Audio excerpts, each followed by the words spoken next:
the more that you step into really like deliberate creation in your life and deliberate focus, like you're absolutely going to get thoughts of doubt and thoughts of fear and thoughts of negativity. And actually, they'll be really strong because as you train the mind and begin to shift that power position of ego to the servant and you as the master, that ego will push. It will push back. It will fight. It will push back, and it will get strong. Like it will seem like it's getting stronger and stronger. So the challenges do get big, but you're ready for them. If you're constantly ebbing and flowing with all or nothing, you're kind of, I would assume you're in a state of like, I want this, but I can't do it.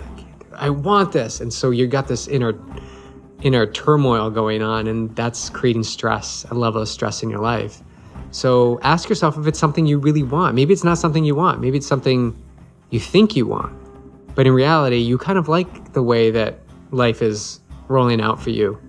And that's okay too, is my point.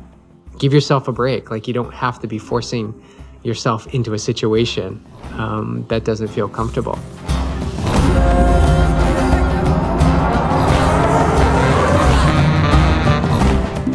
Welcome back to the Yogi Triathlete Podcast. I'm Jess. I'm here with Beej and Clark. This is our monthly O Show, August 2022. And geez, a lot has happened since the last time we recorded, which was before, I think we recorded last time right before we were going to Oregon, 70.3. And of course, we did the SmackDown and we launched that super successful race all around for everybody who raced it on the team. A little extra shout out there to Chris, who got double worlds qualification. That was amazing.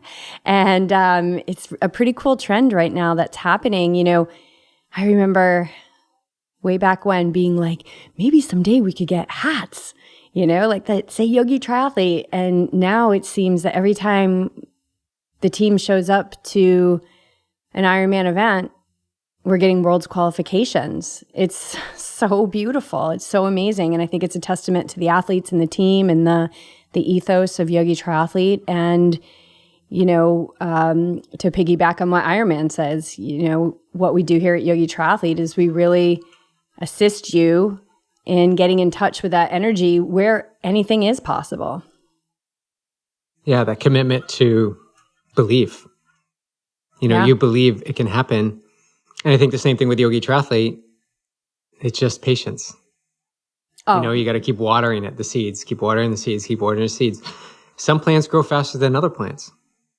So you just you gotta go experience it. You have to be willing to not push an agenda and instead have easeful efforting.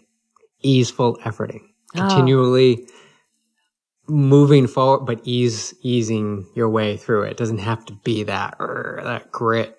It can be easeful efforting. Oh, I like that. Yeah. And one of the things I like about that the most is that as we're getting ready to actually launch the Awake Athlete website, I pulled a whole bunch of, I think we've got maybe about 10, hopefully all 10 can go up there, guided meditations for people to practice free. And just to get a taste of stepping into that energy when anything is possible. And one of the meditations that I pulled, and these come from the Awake Athlete community on Patreon, is about easeful efforting.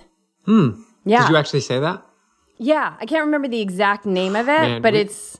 Yeah, we're like so quarter of a century. I probably heard you say it years ago, and now it's like sinking in. Oh, easeful efforting. Oh, that's my idea. Yeah, and it's because I always write a little synopsis when I put up the meditations in the community, and it's really like a meditation for if there's something in your life that's just like really sucking the energy, and it's like it just feels like so much effort. This is a perfect meditation to start to move into, you know, what that easeful efforting is. And as I sit here and I look at this plant that's off to your left, I was just noticing how huge it is. Like it's getting so tall. And all I do every day, or not every day, but like like I come down in the morning and I have a little bit of water left in my glass and I water the plants. And I'm looking at that now, but I'm not sitting by it and I'm like not micromanaging it. And I'm not like, oh my God, when's it gonna, sprout off a new piece of life and when's that gonna grow? And I'm sitting here and I'm looking at the fruits of just pouring a little bit of water in there and being kind to it and wiping the dust off it. And there's so much new life in there and it's just amazing. So that is no different than us watering our seeds. It's just every thought is like, it's a packet of potential. And so what are we watering, right? Like those are all seeds. And so it doesn't mean like you can't have negative thoughts. You might have those, you might have fearful thoughts, you might have doubtful thoughts and all of that stuff, but are you going to water them? And I think that that's what I hope that we're really bringing to the endurance sports world is this, it's not new because it's ancient, but new to endurance sports, this new way of training the mind, where we're really sitting in this place of power and we're saying like, I don't need to water those seeds. I'm going to water the seeds that I want. And I think such a force behind Yogi Triathlete is just the observation that I've seen, and actually just talked to a new athlete just last week that we started working together, who was blown away that training the mind isn't about just pushing through hard workouts. And that's necessary. Let me tell you, you need that. But that's a very small percentage, and it's a lot of effort, and it's not sustainable, but it works when you need it. But to be in control of what you're watering in your life, that's amazing. Yeah.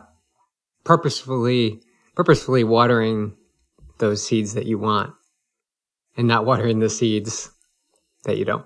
Yeah. And in fact, the more that you step into really like deliberate creation in your life and deliberate focus, like you're absolutely going to get thoughts of doubt and thoughts of fear and thoughts of negativity. And actually, they'll be really strong because as you train the mind and begin to shift that power position of ego to the servant and you as the master, that ego will push. It will push back. It will fight. It will push back and it will get strong. Like it will seem like it's getting stronger and stronger. So the challenges do get big, but you're ready for them.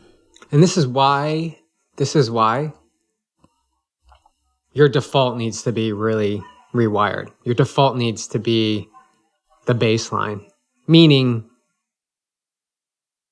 when the ego steps in and all the doubt and all of that creeps in, it's gonna resort to the fast track, the least resistance way. So if your least resistance way is always to not do the workout, then that's what you're gonna keep doing. Whereas if you start to incorporate a different default, where the default is like, oh my God, like getting home last night from Big Bear, I knew 30 minutes on the bike would benefit me. Does the data show it? Does my watch show it? Does my fitness in 6 months or from now or 2 years ago? Like, does that all matter? No, my default is I know that moving the body after travel will benefit me in my spirit, my attitude, and how I approach the next day. Mm. It checks the box. It's just a 30-minute ride. You would look at it like, what does it matter? It does matter. So back to the default. The default is I know that this is good for me. Same thing with your ride today. Yeah. Yeah. Yeah, and I think we'll get into Big Bear, and I think we'll probably inevitably get into consistency. But yeah, so last time we recorded was early July, and we've since done Oregon, and then you've gone to Ironman Lake Placid. I went back east. I co-hosted a retreat in Rhode Island. That's always amazing. Like we both had family time, which I think it might be nice to just pause here and talk about navigating family time because there's such deep roots and there's so much love there. But there's also a lot of buttons that get pushed. And you had short family time, 24 hours, not even. Not even. How'd that go? Your family's, they're amazing. They're so amazing. They're so sweet.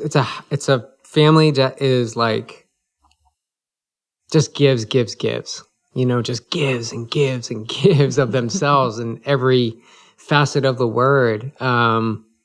And personally, I've had to work through this. I've had to work through it, with Meditator Bob of, working through my relationship with going home. And, at times I wasn't strong enough to go home and to work through that without bringing my baggage of judgment and what I believed was the right way. And they're doing it the wrong way, leave that at home. And until I was ready for that, it was tough for me to go home. Do you feel like have you ever had like guilt? Like I'm way out here, like guilt or like you're living a selfish life? Or was there any of that ever, you think? I've never even thought about that until just now. No, I don't think so. I don't feel guilty. I feel like your family has this amazing, and this is so your mom, ability to just like, it's the welcome home, right? It's like always just welcoming. Yeah. Whether you're family, whether you're a neighbor, whether you're somebody else's neighbor, like they'll just welcome you no matter what. And the unconditional love that flows through your family is so amazing. But you have found a lifestyle that works really well for you that doesn't look in the physical sense like the lifestyle that your family lives. However, at the base of it is a really strong work ethic. Yeah, above all, like my dad, like unbelievable work, like I can't, like just be so vested in the effort and the work to complete the job or to help somebody out. And even when that job is done, it's like, what's the next job? So as a kid, I was working 3-4 jobs at a time. Even if I got to play with friends, I'd have to go home and do work like around the house. Like it was always about working hard. And that came from my dad. My mom worked hard too, but my dad really is like, he puts his head down and he gets to it. And to this day, he's still doing it at 68. I think he's 68, 67 years old. Older. 74? I think he's in his 60s at all. I think he's well into his 70s. Okay. I don't know. Okay. Well, whatever. However old he is.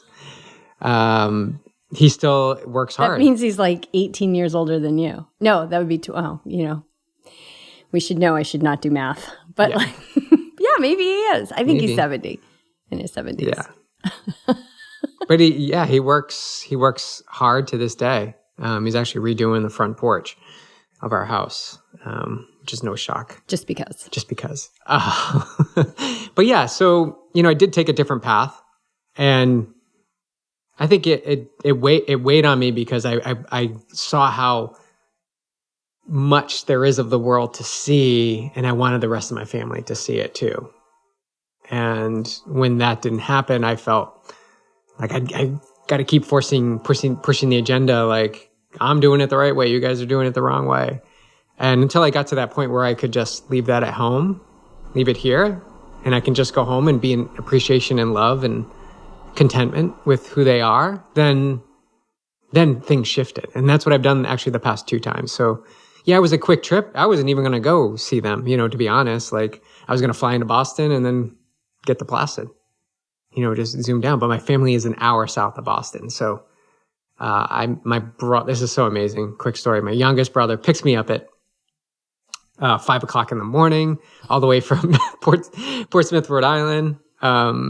He's a firefighter.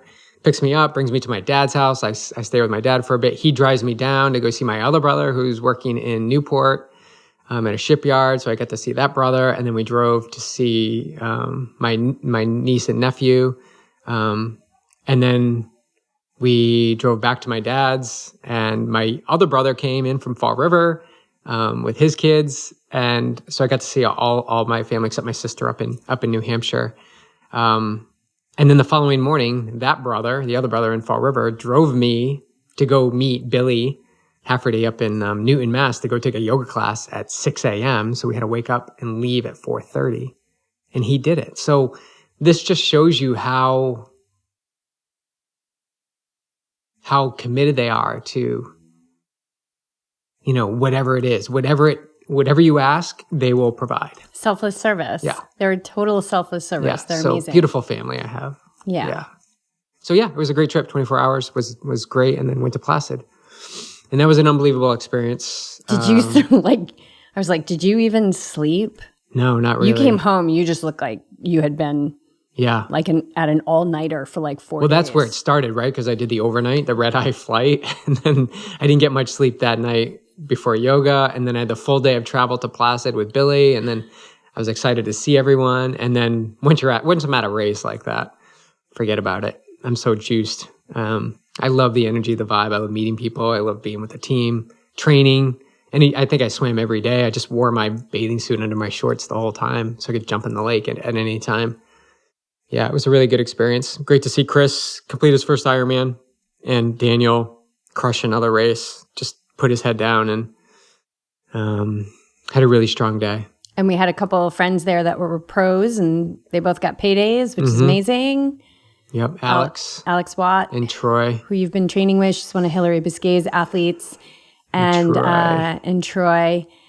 And I do have to talk he had a great race. Today. Oh my God, he looked so beautiful running. I love to watch him run. And he had surgery on his hip like less than a year ago. So can't wait to see him shine again. I think he's doing Wisconsin. What were you going to say? So was Alex. Alex is cool. in Wisconsin too. I should probably connect them too. But Troy's got to shorten his name because on the tracker, he's got the longest name. It's like 6 names and it's like the tiniest print because they fit it all. If they just put Troy, he'd be like, I know. Right there. And if Troy was, I'll put a link in the show notes to our initial conversation with Troy back in like 2016, I think it was. In Boulder. And we go into the story behind his name as Troy because his real name is Rodrigo Romero de la Cadena, I believe is his full name, which is a beautiful name. So still figuring that out. Yeah, cool. And then you came home. We had like 24 hours. So then we tag teamed. Yeah, you picked me up at the airport, came home, slept. Next day, I drove you to the airport. Yep. And then you went to the Cape. Yep. I went to the Cape. And unlike you, I put a do not disturb sticky note on my bedroom door. And I say, do not come into this room because there's no privacy in my house. Like everyone is just, they'll just walk right in. It's like I'm 12 again. And so I have to put notes on my door. Like they know now. It's like DND. I'm on DND, do not disturb. So I slept for a few hours and my sister was there in from Denver. She moved to Denver recently. And went to the beach, and then she left like on Friday. We had so much fun, though. We had so much fun. Like her and my mom and I one night were just sitting crying. We were crying, like my face, it was hurting. Like it got almost to a point where it wasn't fun because we were laughing so hard, which is really cool. My mom is 89, and she'll take anybody on, man. She will run you into the ground. Her energy level is crazy.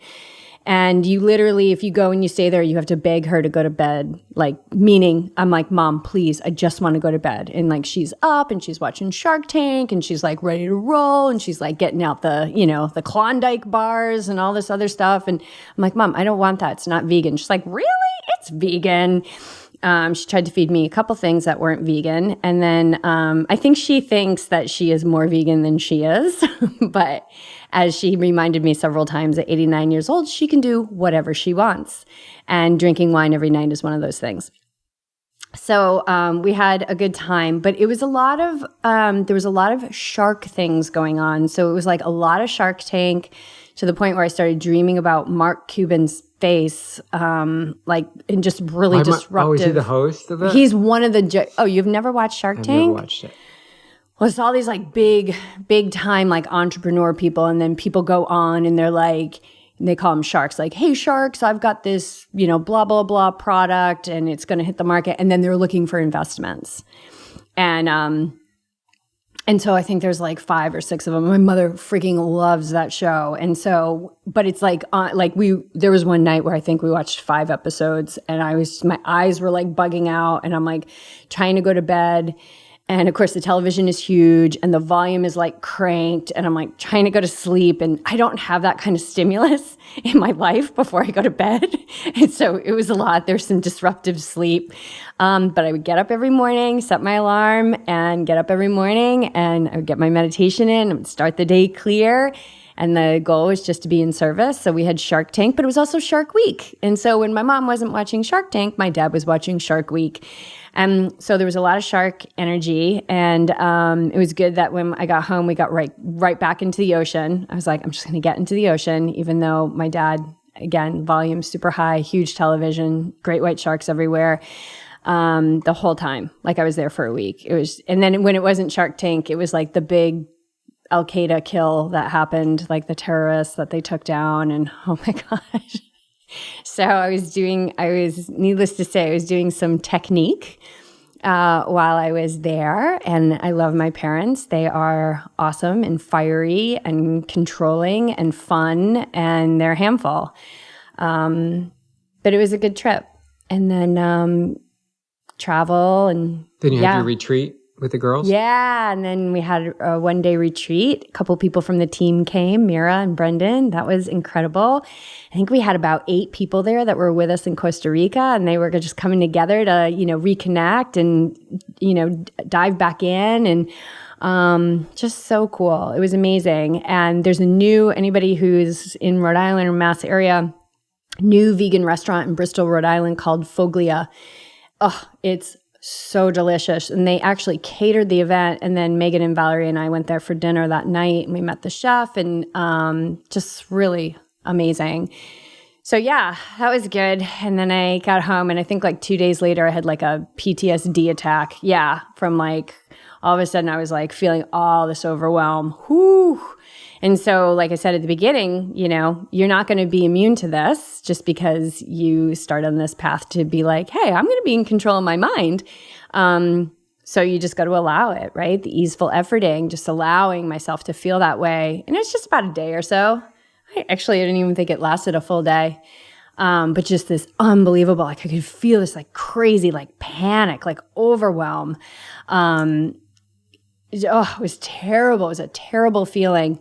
And I just went walking, and I think I did like an easy run, and I think we went swimming, and just trying to stay in flow and letting it be there and not indulging in all the thoughts about what it was, which I know what it was. It was a week of Shark Tank and Shark Week. It was travel. It was being in a plane with a lot of different energy, and yeah, that's gotta pass through. So yeah, and then so it was a good trip. It's a good trip. It's like, being with family. It's like going into an ashram for a week.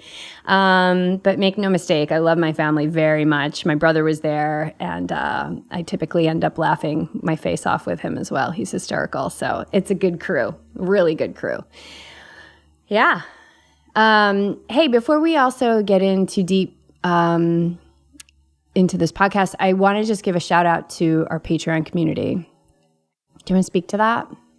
Yeah, I mean, they've been with us. Did we start it with the podcast in 2016, or we started? I think it started around 2017 or so. So we've learned to use this program, which was meant for podcasters, like to build creators to support, like for YouTubers and podcasters, and we've just had a steady flow of people who have just contributed to support us in so many ways, and they ebb and flow. Some people are coming in from, to practice yoga. Some people are supporting, they just want to donate once, give us something and then move on. And it's grown to support and hold your Awake Athlete community, which I think is a gem. If you guys haven't checked that out, definitely look at the Awake Athlete community on Patreon. And then to see each month, interaction, and to see some of our Patreon members at yoga, like Monday morning yoga at 7 a.m. It's just bringing more community to Yogi Triathlete. There's so many ways to connect with us. Social media, the podcast, Awake Athlete, Patreon, in person here in SoCal, yoga. There's just all of these avenues to connect and extend the community that we have purposefully on a mission created for ourselves, and to be in service to others. Yeah. Yeah. And, the Patreon community is solely responsible for this podcast and the Awake Athlete podcast being completely commercial free. So if you're enjoying that this is a uninterrupted stream, when we have guests, when we do our O show, if you haven't listened to the Awake Athlete podcast, there's 3 seasons. Those are all short form, quick drops, anywhere from 6 to 25 minutes, I think at the longest. And all of those are commercial free because of our Patreon members. So whether you're at $5, whether you're at $225, like, thank you. There's no way we would be able to do this without that. And we certainly do not take it for granted. And we hope that we are giving back some really good perks too, which I think we are. So check that out, patreon.com/Yogi Triathlete, if you are interested in more of that. And then we also have our Maui retreat coming up, which is going to be, by the time this launches, it'll be just about 4 weeks to Maui. And we have 4 rooms left. So if this is something that speaks to you and you're just trying to figure out how to do it, reach out. Like, there's no pressure. Reach out. Like, let's see if we can work this for you. And if you feel like you really want to be there, then reach out. Let's see what we can do to get you there. We'd love to have you. It's the week before Kona. So for you athletes out there, not that this is a must for athletes, although I'm saying it's a must for athletes, myself included, I will be there the week before I'm going to Hawaii to race the World Championships. I will be in Maui. It's very Mark Allen of you, because Mark Allen would be like with his shaman in a volcano or something. Yeah. and like meditating and things like that before the World Champs. And that's how I'm going to prepare. Yeah. That's exactly how I'm going to prepare. I'm going to prepare the mind. The body's already prepared. It's already set. So you'll have 2 yoga practices a day, and you'll have at least 2 meditations a day. And then it probably most days you'll have 2 yoga classes per day. Plus a little bit of training. Oh, yeah, plus your training. I'll do a little bit of training. I just think, like, that's amazing. Like, that is the ultimate Yogi Triathlete way to prep for the World Champs. And I just think that that's really incredible that you're coming. So if you want to join us there, we got a couple people from the team. Coach Liz is going to be there. I know Chris that's coming he's bringing his bike. He wants to do some training with you. So, you can make this like whatever you want to make it. If you just want to go in and do yoga and meditation, you can do that. If you want to do yoga, meditation, and train with Beej, you can do that. So yeah, then we'll put a link to that in the show notes as well. And then we also just opened Training camp 2023, January 12th through the 18th, 12th to the 16th. I want to extend it longer into my birthday, but 12th to the 16th. Yeah, super excited. So this will be year 4. This will be year 4? Yeah. Yeah. Awesome. I know. It's so cool. And that's based here in Carlsbad. And that's going to be, it's very true to Yogi Triathlete. It's going to be swimming, biking, running, yoga, meditation, and amazing food. We don't skimp at all. Yeah. And if you want to connect with anybody who's been in the past, let us know and we'll connect you with people who have been in the past. If you want to reach out to Coach Daniel or Coach Liz, they've both experienced it as well. Reach out to them. And if you don't know how to do that, reach out to us and we'll get you guys connected. So if you want to just ask questions, but you don't want to do that with Beej and I, we'll get you set up. Yeah. This is open and honest. You can even email us and say, hey, I don't want to talk to you. I want to talk to Coach Daniel. And we'll say, okay, cool. Go right to him. Running on Instagram, Running on Venti, and Instagram, Vegan Powered Athlete. Go right there. You can bypass us. Go there. Go ask them your questions. But I think there's no better place to be in the winter, especially for you New Englanders, East Coasters, Midwesterners, in the brutal January weeks. To escape the snow and come to sunny Southern California for some sun and beach time. And we'll even swim in the ocean. It's plenty warm enough. with a wetsuit. Yeah. I mean, I don't know how warm it is. Bring your booties, but it'll be awesome. Yeah. Yeah. It'll make you feel alive. Cool. So that's camp. Yeah. I What think else that we got? catches us up. Well, we're just getting back from a race. Yeah. That you raced. Yeah. That we still don't know the results on. Oh my God, you're 48 you're such a hours triathlete. later. You're such a triathlete. It'll come. The results will be posted. Yeah. We were talking about, so I did the Kodiak. So Kodiak ultramarathons have like every distance you could imagine. No, except the 5K. Yeah, they don't have a 5K and they don't have a 200 miler, but they have so this past weekend, we were up in Big Bear and they have 100 mile, 100K, 50 mile, 50K, half marathon, 10K. Amazing. And I had heard about this race since like almost as soon as I moved here, like when I started getting connected with trail runners. And I was originally signed up for the 50K. And coming off at Mendocino, I had to take some time off of running. And there was like one day, probably like I think when I got back from Costa Rica, it just kind of hit me. I was like feeling like this, like ramping up for an ultra was just not feeling good. It wasn't feeling right. And then I've got this thing in my head, like, let your yes be yes. And so I thought, well, how can I let my yes be yes and also honor where I am and prep for Oregon?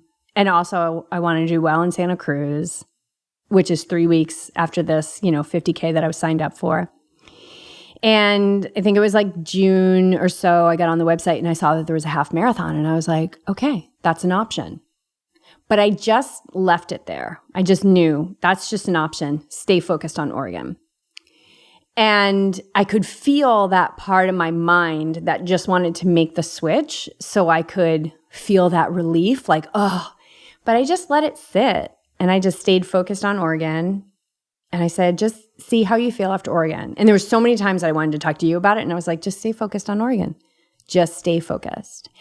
And right before Oregon, so beginning of July, I emailed the race director and I said, if I need to switch, can I switch? And she was like, absolutely no problem. Let me know by the end of July. And I was like, okay, great. And that was it. Didn't talk to you about it.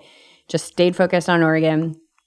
I came off Oregon, felt really good and had really felt that half marathon distance. And then knowing that travel was coming up and just feeling where I was as far as ramping up, I asked you. And we both agreed that doing the half marathon was the right thing. And so I did that yesterday. And if you are looking for like a trail experience, like this was like a big mountain, high elevation in the high desert trail experience without the ultra miles, like this is your race. It was so cool. Because we're out there with 100 milers, which is just so legit. I think they had 18,000 feet of climbing at this 100 miler. And we got to see some of those guys coming in before the start. It was 15,000, wasn't it? Something crazy? 18,000. 18,000, yeah. Yeah, it was 18,000. And just like seeing these guys come in on Saturday morning after being out there since 5 a.m. One guy was crying. Friday morning. Yeah, I was like crying. I had chills. It was just so cool. So this is an awesome, really well-run event in everything that is trail fashion. Super great swag. Like you get your bag, you get your shirt, you get your stuff. And then they're like, oh, go under that tent and take whatever you want. And there was like glasses and there was squirrels and there was tumblers, and there was just all this stuff. And they were like, yeah, just take whatever you want. Just so chill. And to be in that like really cool environment, but not be doing like ultra distance, this is your race. This is totally your race. It was really awesome. And a legit course, like a legit half marathon course. Yeah, that hill, I only saw the hill start and finish. And that was pretty nothing. Brutal. It looked pretty brutal to start. Yeah, it starts Straight on an up. uphill. Yeah. It goes 3.5 miles up to 8,000 feet. And then you get on this ridge line.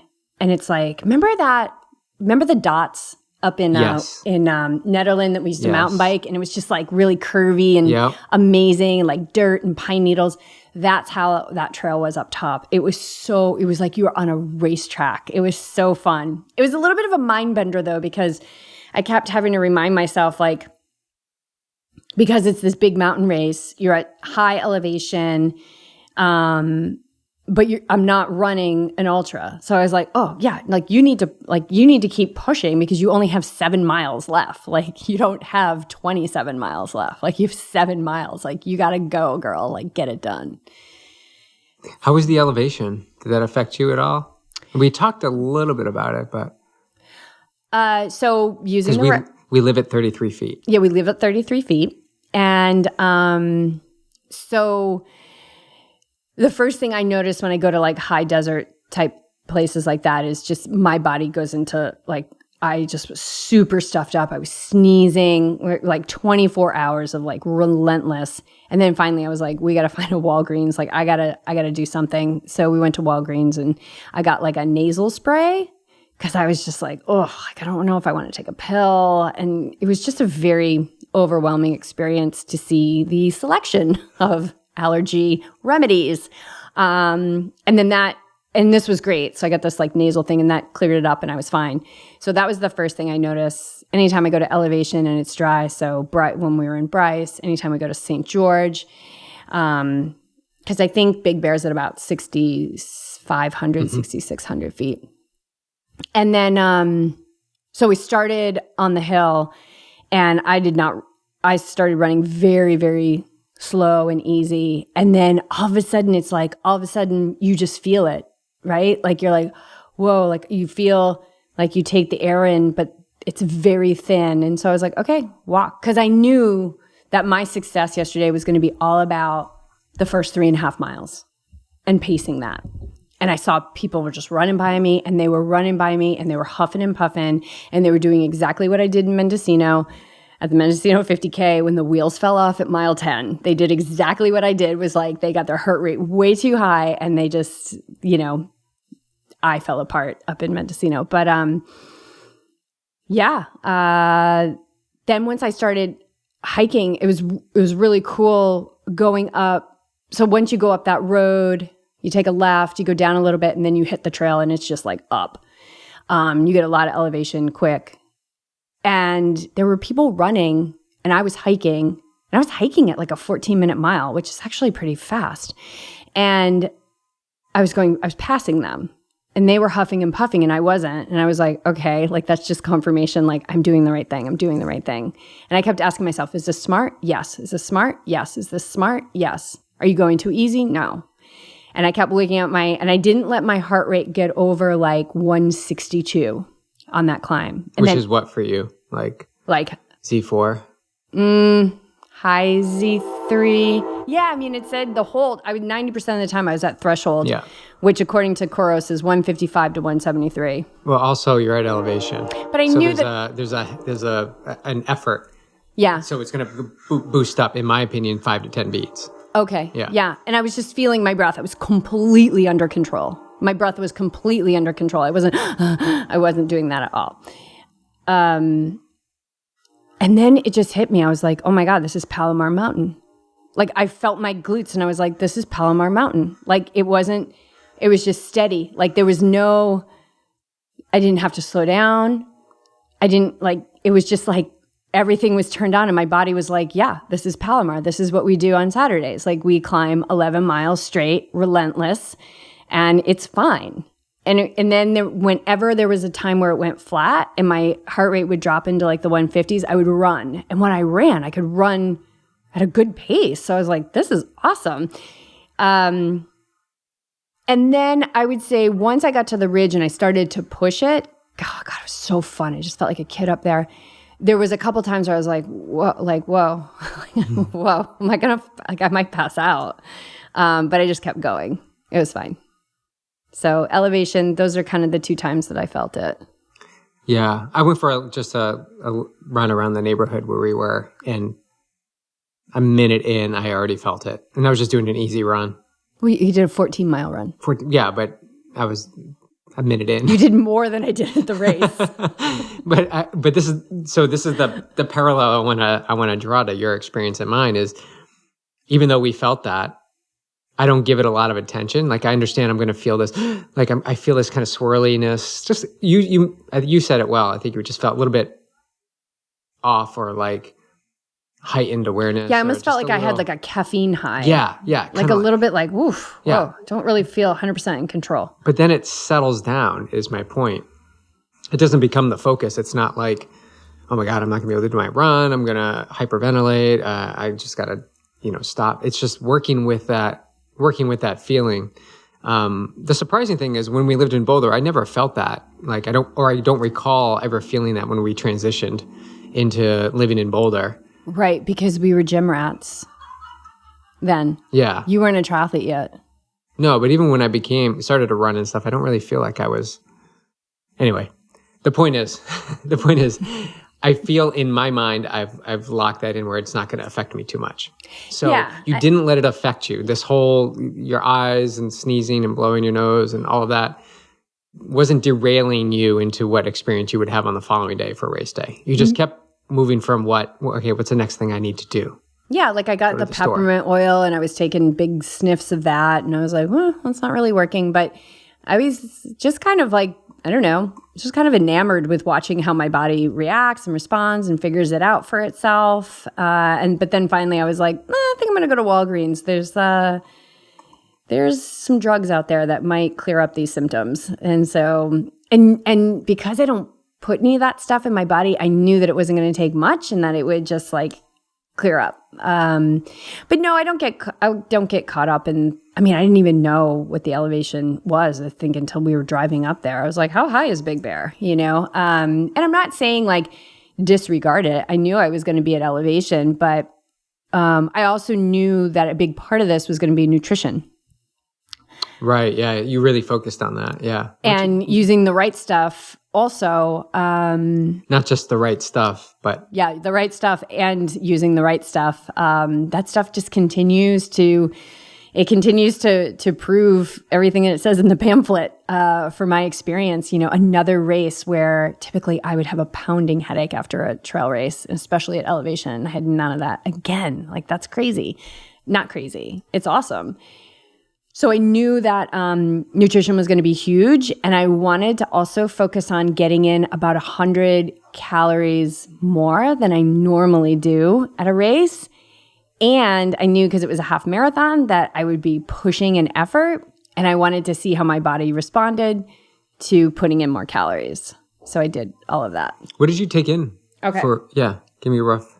So I wrote it down here so I don't have to do math. Okay. We might have to do math though.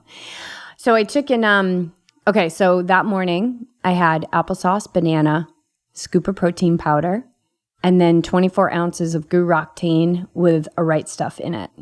So that was breakfast. 3 hours before the race. Yeah, I had that at 5 o'clock in the morning. And then right before the race, I ate a banana. So that's about 100, I think it's about 100, let's say 100 calories. And then I wanted to really front load on the climb because I knew that would be a good time to take in nutrition. So 34 minutes in, I had already gone through a bottle. So GU-Roctane with a whole packet of right stuff in it and like a quarter of a bag of GU chews. That was massive amount of calories in a short period of time. And then I just chilled because I was like, okay, just let the body absorb that. Got to the first aid station and had Coke. So there's 2 aid stations on the half marathon course. I had Coke at both of those aid stations. So the total amount that I took in was, should we count the banana? Yeah. Okay, let's count the banana. Do you want to do the math? Sure. You think you can add it in your head? I will try my best. Okay, let's see. So the banana, 100 calories. A packet of GU chews, which was 180.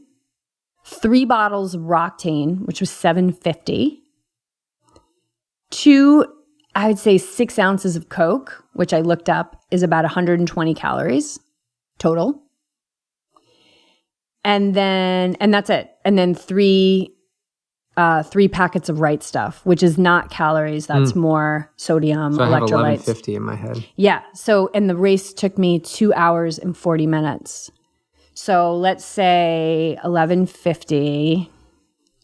How would I do that? What would I divide it by? 2.4? If it was 2, sure. I do? Yeah, is that right? Oh my God, that's a ridiculous amount of calories. No wonder I was going to throw up. was like 479 calories an hour. That was a lot. I definitely felt like I was going to throw up a couple times.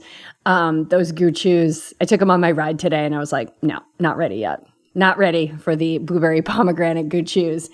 But I just wanted to I wanted to push it. I wanted to take it to the max. Like, how many calories can I get in? Well, I think the two things. One, when we spoke with Amber Ferreira, she talked about being a small person and really fueling herself over and above and beyond.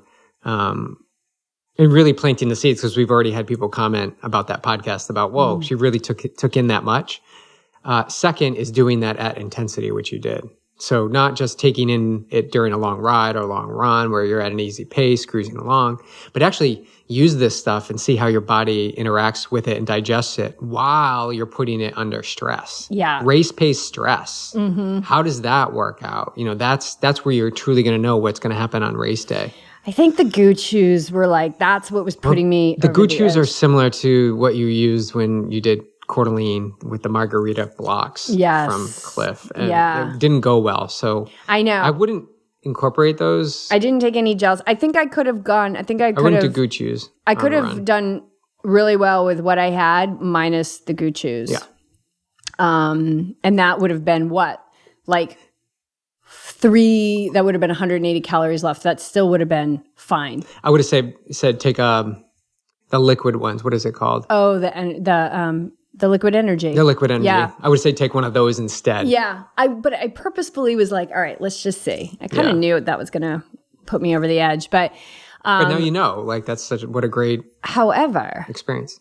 I feel like I recovered really well. I mean, my quads are incredibly sore right now. But that's the first time. You didn't say they were sore yesterday in the car. You didn't say them last night. You didn't say it this morning until... No, this morning. You walked down the stairs. Yeah. Well, when I think you walked down the stairs and then down the stairs. And then you're like, whoa. Yeah, I had to use my go-to walk down the stairs backwards. That is the trick. If you don't know that trick, if your quads are super sore, because the last 3 miles of this race is downhill, which I love. So I just let it rip. And I think I paced it really well. I executed the race really well, really well. So 2 hours and 41 minutes on my watch, but I don't know what official results are or where I placed. How are you doing with that? I'm fine. How are you doing with that? I'm fine. You're not fine. You're not fine. They'll be up at some point. Yeah, they will. We were laughing yesterday because we were thinking about all the things that would be unacceptable if these things got, and really, I mean, logistically, it's not going to work to have maybe it would, but a cupless race at an Ironman, I don't think that would fly. It would work, but people would have to stop. There would be lines because, there's thousands of people, but the results not being up. Right. Yeah, no mile markers. There's no mile markers. You have no idea where you are on the course. But it was great. It was so great. Great volunteers. Would you do it again? I would do it again. Yeah. How did you feel about it? Yeah, definitely was a cool venue, I think. And just the energy there was pretty cool. Definitely was a party scene at the end of the race. The big beer ambulance. Yeah, there was an ambulance that was basically just a huge keg. They were making Athletic Brewing was there too. Brewing was there. They were making Kodiak cakes afterwards. Definitely the vibe was awesome. And the town is... I journaled about this morning or yesterday, just about how much of Big Bear, the drive up the town and running around the loops of the neighborhoods reminded me of all the places that the mountain towns we've stayed at, visited, lived in, like Fraser Valley, Winter Park, Coeur d'Alene, times when we spent in Coeur d'Alene, up in New Hampshire when we would do hikes and camping when we were younger. It just brought back a lot of memories of those times and experiences and the feel good moments because they all felt good. And I felt good being in that town. It was cool. It was definitely different. I would say the one thing was the lake. Just really, really low. I was surprised at how low Big Bear Lake is. Really low. You can see the docks from the vacation homes that should be leading to the water, but there's a lot of beach or grassy land area before you actually get to the water. So that was quite quite shocking to me. Yeah. I guess they've had some flooding, some monsoon weather there, a little bit, some rain, but it looks like they really need water. Yeah. That's probably the only shocking I think they're thing. really seeing, climate change in these lakes and Big Bear for sure. Yeah. And then the actual water itself looked a little off. Yeah.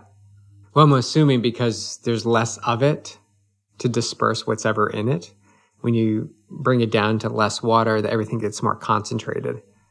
So I would assume that's why there was just a different coloring. Yeah.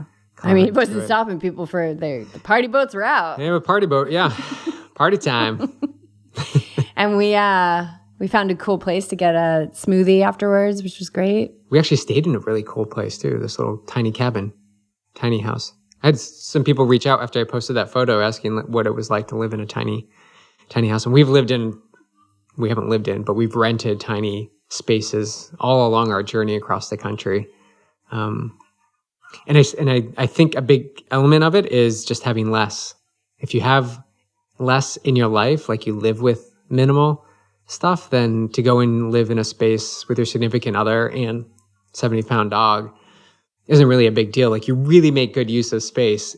Typically most often there's only one other door in these little tiny places, and that's to the bathroom. So if you need privacy, get used to sitting, on the toilet, working on your computer as a quiet space if someone's napping or doing a conversation and we make use of the space so well. We had the yoga mat in the kitchen area. I think you just got to make good use of space and just have less, just live minimally. Yeah. And, I packed one outfit that I was going to race in. And then when we did the shakeout run, I wore that one outfit. I only had trail shoes. So even though we ran on the road that night, I ran in my trail shoes. I brought one pair of shorts. I brought one t-shirt. So it was, I brought one pair of yoga pants. It was, we just had a backpack each. And then Clark had his bag. So it's not like we're going in there with suitcases and all this stuff. You can pack minimally. And we were just up there for a couple nights. But even if you're up there for a week, right? How many times have we washed our clothes in the shower and then hung them out to dry and then wore them the next day, or not wash them at all and wore them the next day? Yeah. And then just making good use of all the stuff that you have, like pans. We didn't have a dishwasher in this place. So it's like, keep using stuff until you need to wash it, dry it, wipe it clean, and then let it dry and use it again the next day. So yeah, it really is cool to stay in these places and get an experience for living tiny.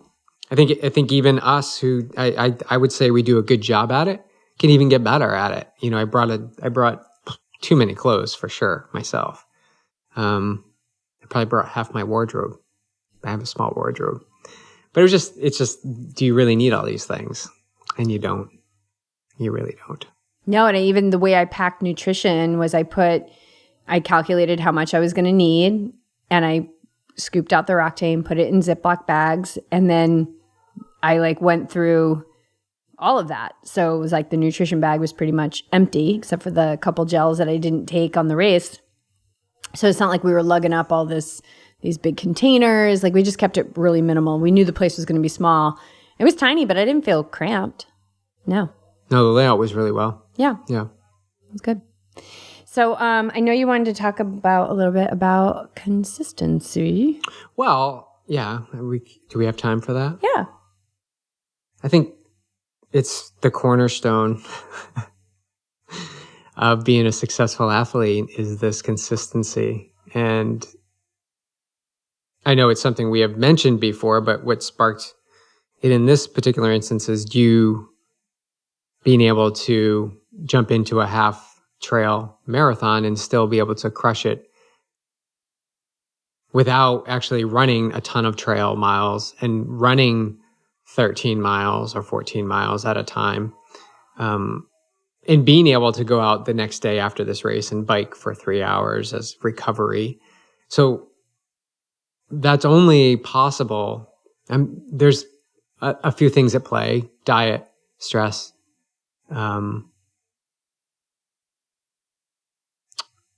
mindset, attitude.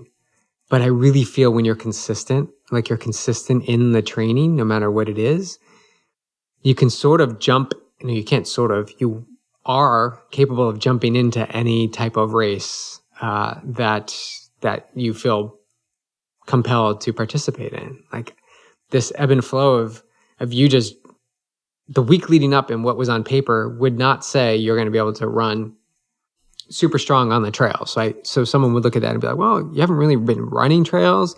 You haven't been running downhill. Your longest run has been, I don't know, I think 7 it was or like 8 miles. Not even. I think my longest run was like 6. Yeah. So, but what allows you to do that is consistently doing something every day that may not seem valuable, or it may not seem like from the data that it's moving you forward, but it is. Like translatable. Because like Thursday morning before we left, we did a big set Monster in the pool. swim. Like hard set in the pool. And then the race was Saturday. That was Thursday morning. And then we drove but that's fitness. Like I knew I was going to rest on Friday. And I knew it wasn't going to take much for me to pop.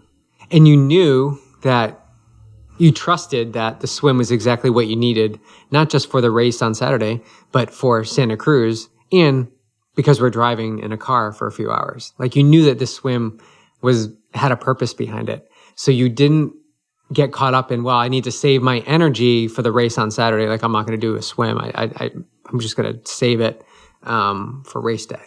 You trusted that this has a purpose in your journey to this race and beyond this race. Well, Does that make sense? Yeah. Well, it was funny too, because when we got in and we did, it's a long set when you're like 2,000 in and you haven't even hit the main set yet. And so we hit the main set and it's a set of 300s. And the first one you're like, how's that? I'm like, like it was all right. I wasn't feeling super like, I don't know. It felt harder. And it was funny because I got into the second set and I had sent our friend who was racing Tremblant a message on Instagram, or I had thought about it. I hadn't sent it yet, but I wanted to just send her, like, you are a river of boundless energy, right? Like, go out there and get it. And I remember that. I was like, that's not just for her. That's me. I'm a river of boundless energy. Like, heck yeah. Like, take your own medicine, Jess. I do that often. I got to take a sip of my own medicine. And yeah, and then it was fine. And then the last 300, which was all at 90% with sighting and deck up and blah, blah, blah, was like the best one. But this is it. Like, you have to consistently show up every day so that you can have these moments when it doesn't add up. It doesn't seem like it adds up on paper, but it is the thing that is necessary for you to achieve the goals that you want. So consistently doing something. This is something I've done recently for athletes, is I've created this momentum run. Okay. It'll actually go on their Training Peaks plan. It says momentum run. That's the name of it. It says 15 minutes. 15 minutes is less than 1% of your day. Go longer if you can. If you have time, go longer. If you feel good, go longer, up to whatever. But get this momentum run in. And I usually put it in there because I see a trend in consistently being all or nothing. Right? This all or nothing is something that I bump up against a lot as a coach. I see it in a lot of athletes. It's either going to be all full gas or it's going to be nothing at all. You know, it's either I'm going to do the 6-hour ride or I'm not going to do any ride for 6 days. You know, it's this playing, and they have this desire to move away from all or nothing, right? They see that consistency is important and they understand that consistency is important, but they can't quite grasp how to get from all or nothing to being consistent. And that's where I was thinking about this today on the ride, is we're just the all or nothing athlete is consistently being all or nothing. So they're consistently practicing. They've got the consistency. They're doing it. They're being consistently all or nothing. Great. We can work with that. Like, you are consistent, but it's just aimed at something that isn't serving you. Because all or nothing I have never seen it be successful in an athlete. I haven't seen someone who goes and does like their weekend workout and then does nothing during the midweek and doesn't end up with some sort of injury or some sort of something going on in their life that just intercepts, and then they're not actually able to perform on race day. So this consistent pattern can build in an athlete if you can just remove yourself, or let's take your awake athlete theme and pull 10,000 feet up and say, okay, well, what's really going on here? I see myself doing all or nothing. It's either like I'll do a workout or I don't do anything for days. But I do know that I feel good when I actually get a workout in. So where is the hiccup? The hiccup is usually in the mind is not satisfied with 15 minutes. It's dissatisfied with doing nothing. So it can't find that middle ground. It can't say, well, something is still helping and moving me forward. So you look at the all or nothing athlete, let's just say they go through a week, they don't do anything. Then you look at the athlete that's all or nothing and says, well, I'm just going to go try this out a little bit. So they run 15 minutes, 7 days a week. That's an hour 45. An hour and 45 minutes of running versus zero running. Which athlete is building momentum and is beginning to satisfy that desire, that craving, that understanding that they're a better person when they start to move the body, right? A person who did an hour 45 minutes. And you don't know where that's going to take you. Let's just say one day you're out there for 15 minutes and a meeting got canceled. On your phone, you get an alert. Oh, great. Now I can finish this run. I don't have another meeting for, an hour from now. I'm going to go get 15 or 30 more minutes in. That's a 45-minute run. All of a sudden, now you're at a 45-minute run when you didn't think you would have the time.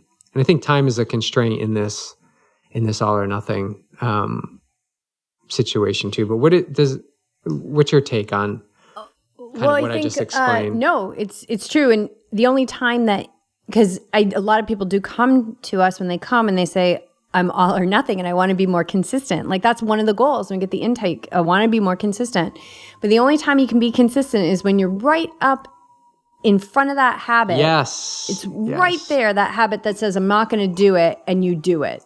And that's where the shift begins. And then you're going to be right up in front of that habit again and then you're going to do it. And then what happens is that pathway now begins to form literally in the brain, and then it becomes easier.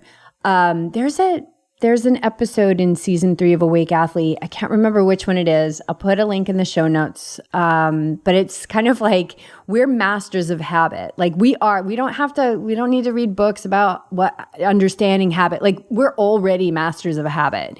It's just what habits, kind of full circle to what we were talking about at the beginning, like what habits are we feeding?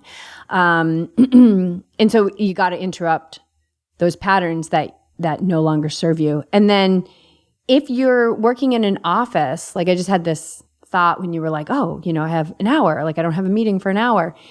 Like let's say you're in an office building, like in your desk drawer, have sneakers and a singlet and your running shorts, and then also have Burt's Bees little wipes and some essential oil and maybe some dry shampoo, right? Like that's what I would do 100%.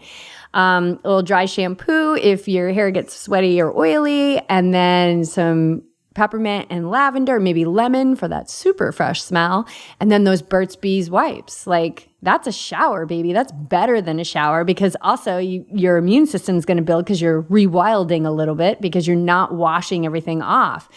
So yeah, it can be done. And when I was home on the Cape and I was with my parents and, wanted to spend time with them, I was going out for short little runs, 20 minutes, 30 minutes, like 15 minutes. Like one day I kind of had it with the whole Shark Tank thing. And I was like, I have got to get out for a run.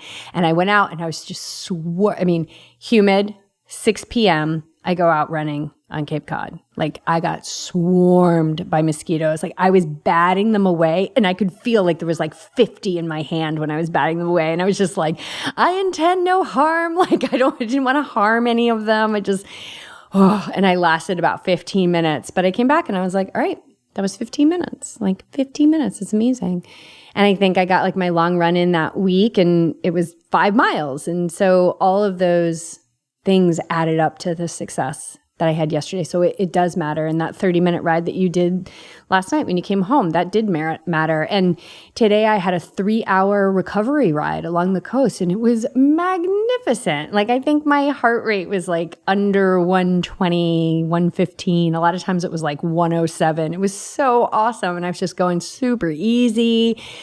Everybody was passing me and I was just taking in the view and I was like, this is going to help so much. And even though like my quads are so sore, like hitting my leg over the bike, I was like, oh my God.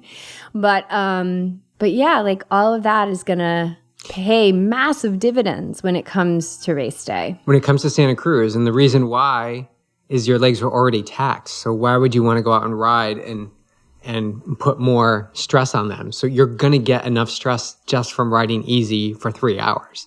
Like that's the reasoning behind backing these two things up. You had a 3-hour day yesterday. You have a 3-hour day today. That's 6 hours. 6 hours. That's awesome on the body within a 24-hour time period. So that's what's so beautiful about being a consistent athlete, is you can do these things.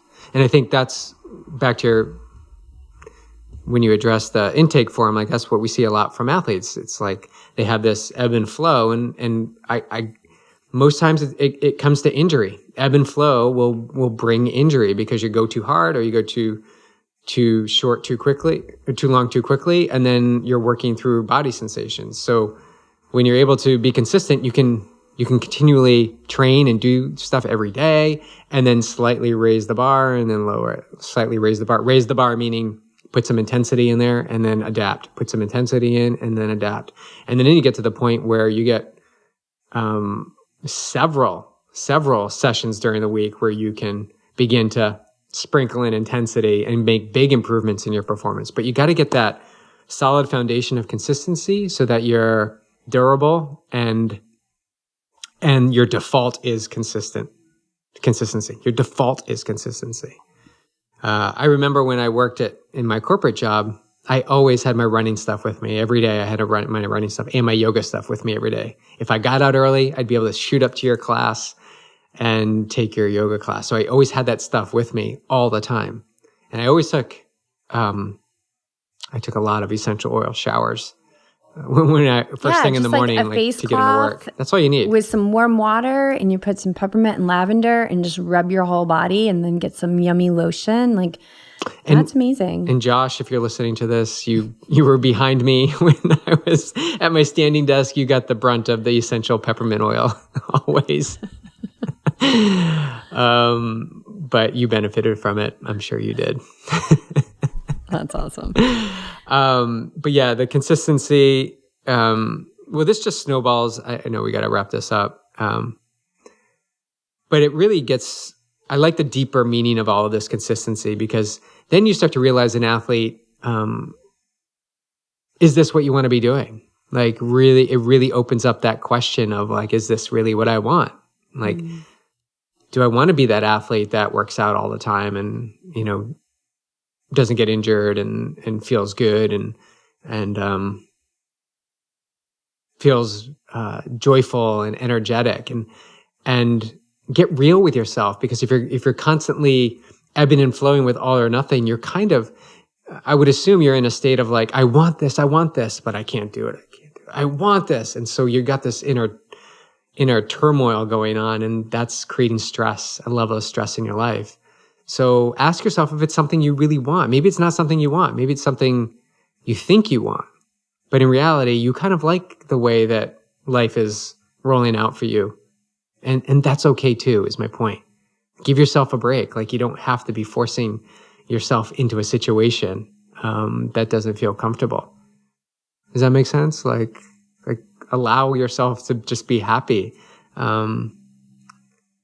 But I think as athletes, we have this desire to be better, to be better.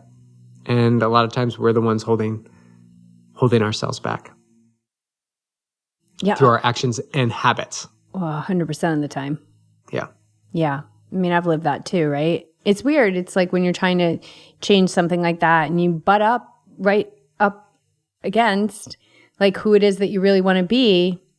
And that, even though you have that desire, sometimes it's like the desire is enough, but it's not enough because it's going to create a lot of stress. And eventually that will manifest in the body. And typically what we see is injury. But this allowing of ourselves to be who we really want to be, there's something really interesting there. I've butted up against it too. Like, whoa, it's right here. And I can see myself backing away from it. Like, oof, like, whoa, she's right there. Like, she's everything I say I want. And then I feel that like you start to back away from it and you start to go back into this kind of comfort zone, which is a really, really a discomfort zone.